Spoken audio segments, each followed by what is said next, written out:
Hello friends, how are you? This is once again Viral Shah, subject matter expert from iiiEM. आज हम लोग थोड़ा कुछ और नया देखने के लिए जा रहे हैं. That is something about the market selection. The people are having the product. They are understanding the quality, demand, supply, price, margin, number of things they are understanding. But ये मैं प्रोडक्ट जाके कहाँ पे बेचूं? Which can be the best market for my kind of the product? कौन सा market मेरे लिए बेस्ट हो सकता है? क्या मैं यूरोपियन कंट्रीज को फोकस करूं? क्या मैं अमेरिकन कंट्रीज को फोकस करूं? क्या मैं गल्फ में जाऊं? क्या मैं अफ्रीका में जाऊं? या I have to focus the eastern countries which can be the best market for my kind of the product. So ये समझना थोड़ा क्रिटिकल है क्योंकि जहां पे लोग ये समझते हैं कि जहां पे मेरे प्रोडक्ट की डिमांड है वही मेरे लिए सबसे बेस्ट मार्केट है. It can be, it can not be. आज हम लोग एक केस स्टडी को लेते हैं और फिर समझने के लिए ट्राई करते हैं कि क्या ये मेरे लिए बेस्ट मार्केट हो सकता है या नहीं हो सकता है. There are some criterias, that's what we have to go through. अगर ये सारी चीजें आपके समझ में आ गई, आप बहुत इजीली, बहुत आराम से अपने प्रोडक्ट के लिए अपना बेस्ट मार्केट ढूंढ सकते हैं. Let's take one case study, let's take one example for the product called rice. है ना, हम सब लोग जानते हैं कि इंडिया के अंदर we are one of the best producer. India is the best producer of all kind of rice. अगर हम लोग देखें पूरे इंडिया के अंदर नॉर्थ से लेकर साउथ तक बहुत सारी जगहों पे बहुत अच्छे अच्छे basmati, non basmati, parboiled, different kind of rices आते हैं और हम लोग पूरी दुनिया के अंदर सबसे बड़े एक्सपोर्टर हैं राइस के. है ना, अगर हम लोग नॉर्थ में बात करें तो अगर बासमती लॉफ्टी हिमालयस के अंदर जो राइस बनते हैं, यू कैन जस्ट इमेजिन उसकी अरोमा, उसका बासमती का test. The people from all around the world, they are enjoying the aroma, the taste of our basmati rice, as well as the people are understanding the non-basmati rice as well. But case study हम लोग rice का ये लेते हैं कि ये समझते हैं कि ये राइस कहाँ पे उस प्रोडक्ट की सबसे ज्यादा डिमांड है. अगर आप स्टेटिस्टिक को गो थ्रू करें तो आपको ये समझ में आएगा that China is number one importer of rice.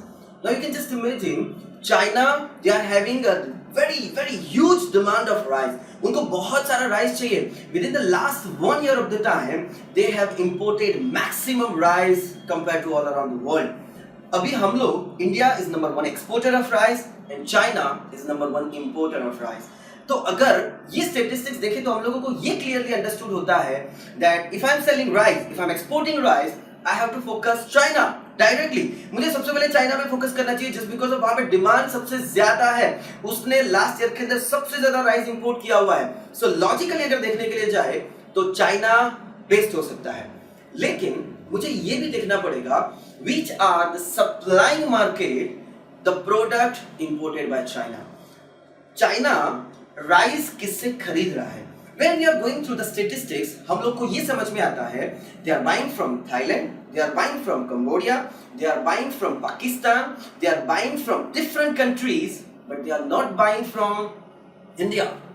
So what is this difference about? ये कैसे हो सकता है? हम लोग India is the number one exporter, China is number one importer, लेकिन वो हमसे राइस नहीं ले रहा है. What is the reason behind that? When we are having absence, अगर हम लोग हमारा absence अगर किसी भी countries के अंदर होता है ना, तो उसके दो reason हो सकते हैं. The number one reason is it can be the quality. It can be the quality, है ना, कि हमारी क्वालिटी जो है अगर उनको राज नहीं आ रही है, when they are not buying this type of the product, so obviously वो लोग हमसे नहीं खरीदेंगे. हमारी क्वालिटी उनके मुताबिक नहीं है. That is one can be reason.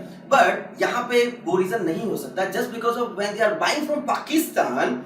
तो यहाँ पे आधा पंजाब तो पाकिस्तान में भी है ना. So it is the same kind of the quality what we are having, the Pakistan is also having. तो यहाँ पे वो पाकिस्तान से खरीद रहे हैं लेकिन इंडिया से नहीं खरीद रहे. Now here the second reason can be possible, which can be the foreign trade policy or the free trade agreement. तो दूसरा रीजन आपका हो सकता है जब सामने वाली कंट्री के अंदर आपका एब्सेंस होता है.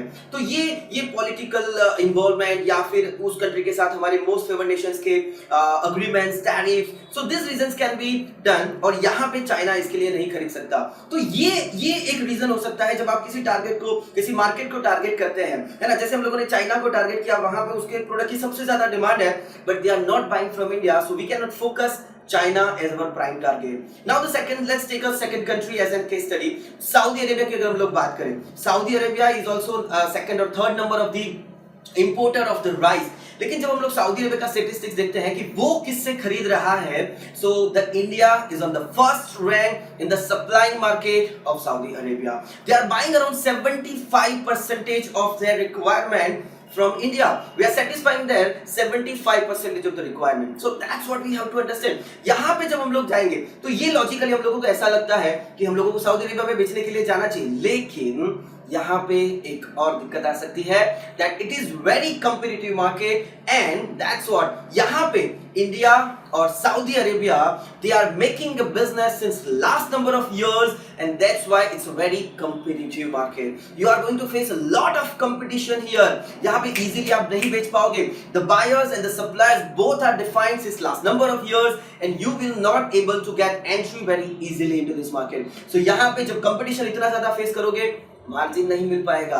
तो ये समझना बहुत जरूरी है ना. दो मार्केट हम लोगों ने देखे जहां पे हमारे प्रोडक्ट की एब्सेंस थी, यहाँ पे बहुत हाई प्रेजेंस थी, लेकिन यहाँ पे कंपटीशन और मार्जिन फेस करना है, यहाँ पे वो लोग हमसे खरीद नहीं रहे. तो तीसरा और द बेस्ट मार्केट क्या हो सकता है वो हम लोगों को ढूंढना है, और वो किस तरीके से ढूंढ सकते हैं वो जानने के लिए हमारे ट्रिपल आई के प्रोग्राम्स के अंदर आइए.